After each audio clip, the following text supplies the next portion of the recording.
At the end of all of that, I wasn't finished talking. They let several speakers speak over their time tonight, and I wasn't finished. I wanted another minute or two, but Freeholder Chairwoman Deborah Scanlon really wanted to shut me up. So I wound up getting thrown out. And her last word to me was, crazy. And that's just how she said it under her breath. So I had to go around the police officer and say, no, say that out loud. I want to make sure everyone at home heard you say that. You say it loudly. You say it into the microphone. I'm standing here asking you about these expenses. I'm telling people how money went missing and no one was held accountable, no one was indicted, and you're calling me crazy. Let everyone at home know that. So this is the respect that residents are still getting. And this is total lack of respect. This is what happened. This is what actually happened there. Again, I demand a sincere apology, and the prosecutor, and I want an apology from the governor's office too. I want an apology from the state attorney general's office. The prosecutor should have never been allowed to investigate his own people. He's your friend. He was at George Devaney's retirement party. Other people went over. You can't pick and choose who's going to go over. We all should have the same amount of time. I'm going to read your executive session minutes. Mr. Romancow is requesting that the board approve a resolution continuing his service as Union County prosecutor beyond the age of 70. You reappointed the prosecutor, and then he investigated you. I want an apology from all of you and the State Attorney General's office. Corrupt. You're corrupt. You're corrupt. You're crazy. I'm crazy. No, say that out loud. Nobody at home heard you say that I'm crazy. Cash went missing, and I'm crazy that no one was indicted over that. I'm crazy. Is there anyone else who'd like to comment on the... And there was another throw out that... They called her crazy, they called me ignorant, they called you Bruce. Brad. Oh! So, all bad. Yeah, well, mine wasn't that bad. I can live with that. But I had to leave because the camera was running low. I wasn't anxious to hear all that 9/11 the things the freeholders were saying. So we know nothing about what happened after, except that Tim got thrown out. Twice. Yes, how did that happen? Set the bar, man. Now we got to go for a triple.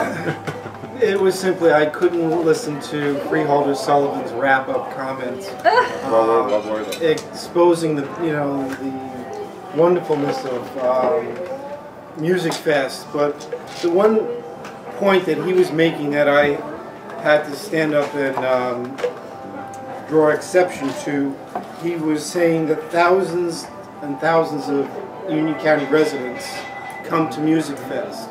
Well, in the prosecutor's report, it stated that there is no way to determine whether Devaney's estimate of attendance is accurate. So there's nothing that Sullivan could possibly have said after that could have had any basis in fact. They're not giving up on music. So why did you get thrown out? That's the reason, because I was He out of stood order. up. Yeah. I was out of order. You stood up and what, called him a name or just... I just called him out, saying that what he was saying is not indeed factual. It's a lie. Yeah, he He's said lying. you can't depend on the numbers. The numbers are not right. So how much of a rope did he give you? Or did Scanlon say, Zero. here now, or just... You were already thrown out. You didn't leave. Yeah, well, I was How thrown did you out do twice that? in one I know. meeting. I asked the officer, I said, where's the guy that got thrown out before me? I don't see him. He had a pink shirt on. The cop came up. The cop came over to him and escorted him out. The second time. Yeah, the second time. You know, what's her name? First time I Stanley. was escorted to my seat. Yeah. Oh. Yeah.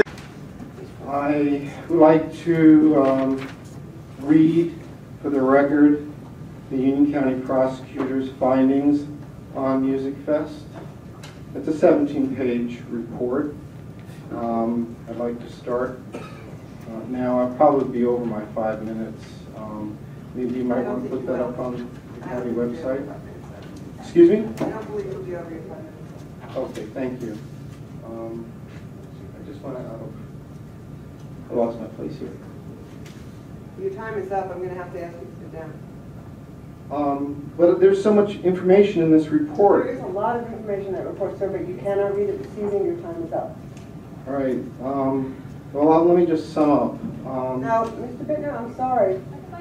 Time is up, sir. It's been up for, you know, it's time for you to sit down. No, but there's so much to Lots talk of about. stuff to talk about, but come back next week or the week after. You know I'm always here. Then we'll look forward to seeing you. But that's unfortunate, because this report was very thorough, and it stopped short of prosecution. It did, it said there was no criminal wrongdoing. Yeah, because there were no records, How'd you see it? and there were intentionally no records. Goodness, you turned up. And I really would like to read this for the taxpayers' benefit. No, I don't you want to remove you, come on. I don't want you to remove me. No, we don't want to remove you. Come on, But, please sit down. but you know, you say things, and it just goes beyond, you know. Officer? Mr. Bednar, may I ask you to sit down on me, please? Now. I would like you to speak to this. Now, sir? Thank you. Good evening, Chairwoman Scanlon, Vice Chairman Mirabella, and chosen freeholders.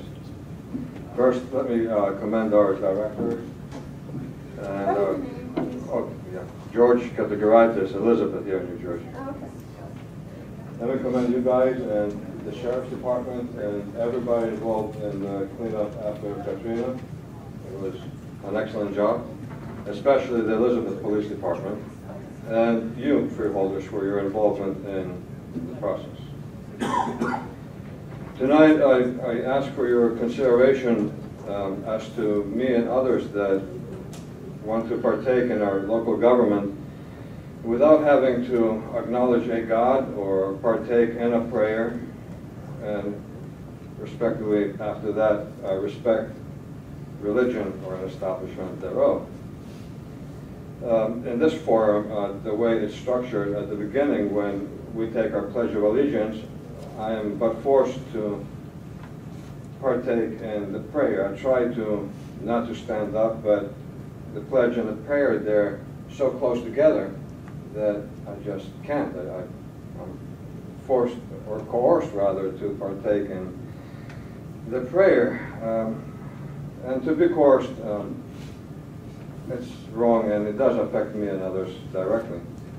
So I ask you if you could please accommodate people like me that want to be here and partake and take my Pledge of Allegiance without praying and what have you. If we could space it up, if you could, I would really appreciate it. Thank you for your comments. Thank you, Madam and freeholders. All right, seeing no one, I'm going to close this portion of the meeting, and I'm going to ask the freeholder reports and comments. Bruce, what are you doing? Bruce, sorry, whatever your name is, Brad. Mr. Guy on the bicycle. That's okay, John. John, Kenilworth. And everybody. Strangely enough, I was going to ask for more prayer. You need as much prayer as possible.